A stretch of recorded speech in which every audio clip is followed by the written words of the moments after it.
All right, welcome to my review and watch along from the 1988 World's Strongest Man log lift event. Okay, so I really like going back and watching a lot of these old school World's Strongest Man competitions. Not only is it history and it's important to know where this sport was and how far it's come, but it really can just give you a lot of insight on, technique, seeing how people have lifted things in the past, and giving, again, appreciation for where we are today. So this was a really good competition, 1988. Good battle between John Paul Sigmarsson, Bill Kazmaier, and Jamie Reeves. Really three amazing athletes. Bill Kazmaier, some of the strongest shoulders in all of history. I mean, even though things have changed so much, he really, in many ways, was head and shoulders with his pressing power above many other people. He was the first person to bench press 300 kilos, 661 pounds, and he actually did that, I believe, in competition with a torn quad. So it was always good to have some of these interviews with Kaz and John Paul. Kaz called John Paul a paper champion because he won a lot of his shows when Bill wasn't there and competing at his peak. But let's go and get into this. Looking at a 130 kilo log press to start.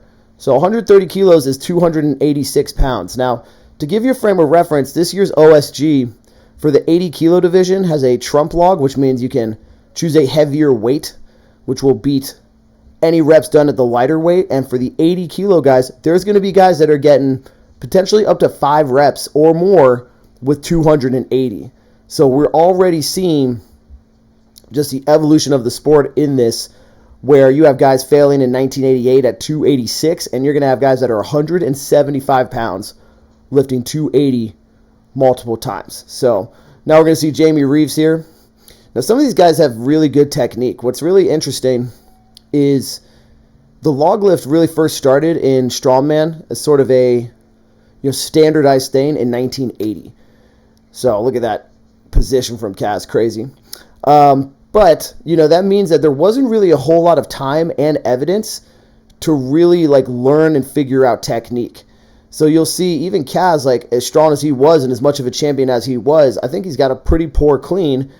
And I don't know for sure if there's something going on with, his quads or his hips, but when we come back to him, he really just uses his hips to try and slam, and then his arms to just curl it up.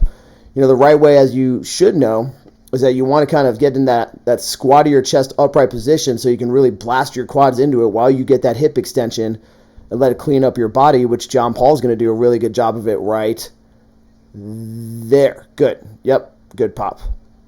Now John Paul going to the treetop position, which is now unallowed in competition.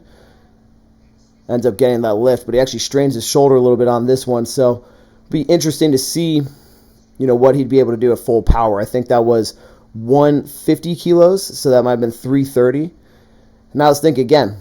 330 pounds, 330 pounds. The lightest weights you're going to be seeing at a lot of these World's Strongest Man competitions would probably be somewhere in the 360 range, and that's if you're doing a log ladder. Okay, so now we're looking at Kaz up to, well, they said 160. So 352 pounds. But look at what I'm talking about with his positioning. He's so tall. He's not getting much of a knee bend at all. He just sort of rocks forward, and because of his brute strength, he's able to press that. And he has zero leg drive in that strict press, very Eddie Hall style. Obviously, it works for him. But if you're a developing strongman, you need to remember you got to get your quads into that thing. So get a little bit more of that sit back with it. Now, John Paul, like I said, very good technically. That was a good deadlift up. His position's pretty good. He's got that squat and that upright chest, but his shoulders were just a little cooked and maybe a little injured from that last one, so he's unable to make it happen here. And I even think to a point he was strategically trying to take it to his head first based on how he's trying to press it, but tough to say as he does not end up completing this lift. So think about that. 330 pounds. That's a weight set 90 kilo guys are going to be using. That's 198 pound dudes this year at OSG World Championships will be going for 330 pounds. So just the evolution of the sport, absolutely wild. Now you're probably noticing as well is not a lot of equipment. These guys aren't wearing the wrist straps or the grip shirts or the elbow sleeves or the, double soft belt, hard belt. So would be interesting to see. Everybody wants to play the games of like, oh, who's the best of all time, but it's just a different ball game when you're really going truly raw like that. If it were up to me, I'd like to see some more competitions where everybody's just got those little shorts and like a tank top or a singlet or something fun like that, but most people would probably gripe and complain. Jeez, and who doesn't love just the very barbaric, little pins at the end to load these weights on. So we're still going up. We have Bill Kazmaier back up. We're now to 170. So that is 374 pounds. Again, this is like what we're kind of seeing these days as a starting weight for a lot of the entry-level, like World's Strongest Man, Giants Live type shows. Iron Bibby just broke the new world log record, I believe 509 pounds. So we're talking about, these records, golly, bro, that strict press, crazy. Now, let's take a moment to notice there, the judging standards have changed quite a lot as well. I mean, that right there was what would be a soft lockout today. You would typically want to see your head getting through this and that, so no slight to Kaz whatsoever, but just in other ways that things have changed.